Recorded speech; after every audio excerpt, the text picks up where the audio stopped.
আপনি কি কখনো খেয়াল করেছেন, ভয় সবসময় যুক্তি মানে না। অন্ধকারে কিছু নেই, তবু আপনি আলো জ্বালান।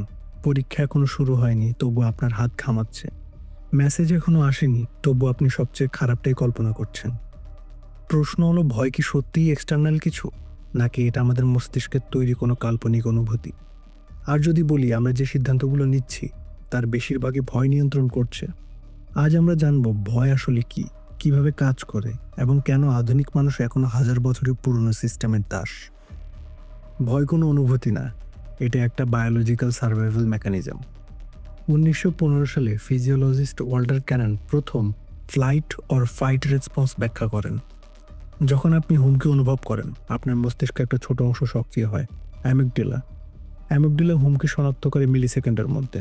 তারপর অ্যাড্রেনালিন হ্রাস, হার্ট রেট বৃদ্ধি, ব্লাড প্রেশার বৃদ্ধি, পিউপল ডাইলেট হয়, মাসেল টেন্সড হতে শুরু করে।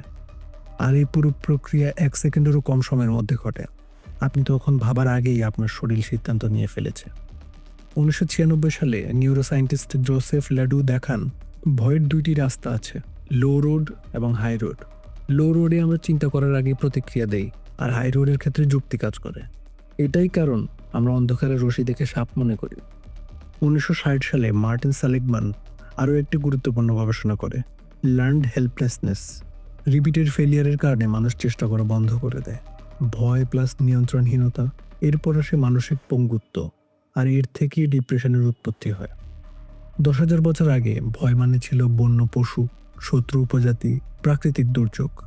আর আজ ভয় মানে social media rejection, career failure, public speaking এবং ফাইন্যান্সিয়াল ইনসিকিউরিটি। সমস্যা হলো আমাদের ব্রেন আপডেট হয়নি।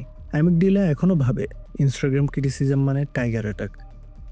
এই জন্য সামাজিক অপমান আমাদের মধ্যে প্রায় শারীরিক হুমকির মতো প্রতিক্রিয়া তৈরি করে। হার্ভার্ড রিসার্চ দেখায়, social rejection activate same pain centre as physical injury. মানে আপনি মানসিকভাবে আহত হলে মস্তিষ্ক সেটাকে সত্যিকারের আঘাত মনে করে।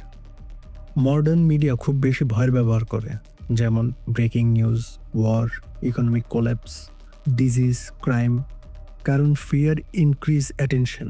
নিউরোসায়েন্স অনুযায়ী ভয় ডোপামিনও ট্রিগার করতে পারে। আমরা ভয়ঙ্কর খবর দেখতে আসক্ত হয়ে যাই। এটাকে নেগেটিভ বায়াস বলে। 2001 সালে বাউমাইস্টা দেখিয়েছে, নেগেটিভ ইভেন্টস সাইকোলজিক্যালভাবে বেশি শক্তিশালী। তাই সোশ্যাল মিডিয়া অ্যালগরিদম ভয় বিক্রি করে। ভয় শুধু আমাদের বাঁচিয়ে রাখে না, ভয় আমাদের কন্ট্রোল মেকানিজম। কিন্তু একটা জিনিস খেয়াল করেছেন, আমরা সব কিছু ভয় পাই না। আমরা ভয় পাই যেটা আমরা বুঝি না। ভাবুন, আপনি সমুদ্রের ধারে দাঁড়িয়ে আছেন, অন্ধকার, পানি কালো, আপনি নিচে তাকিয়ে কিছুই দেখতে পাচ্ছেন না। আপনার মস্তিষ্ক কল্পনা করা শুরু করে, হয়তো নিচে বিশাল কোনো প্রাণী আছে, হয়তো কিছু আপনার পা টেনে ধরবে। কিন্তু বাস্তবে হয়তো নিচে শুধু বালি। ভয় তৈরি হয়েছে তথ্যের অভাবে। নিউরোসায়েন্স বলে আনসার্টেনটি অ্যামিগডালা অ্যাক্টিভিটি বাড়ায়।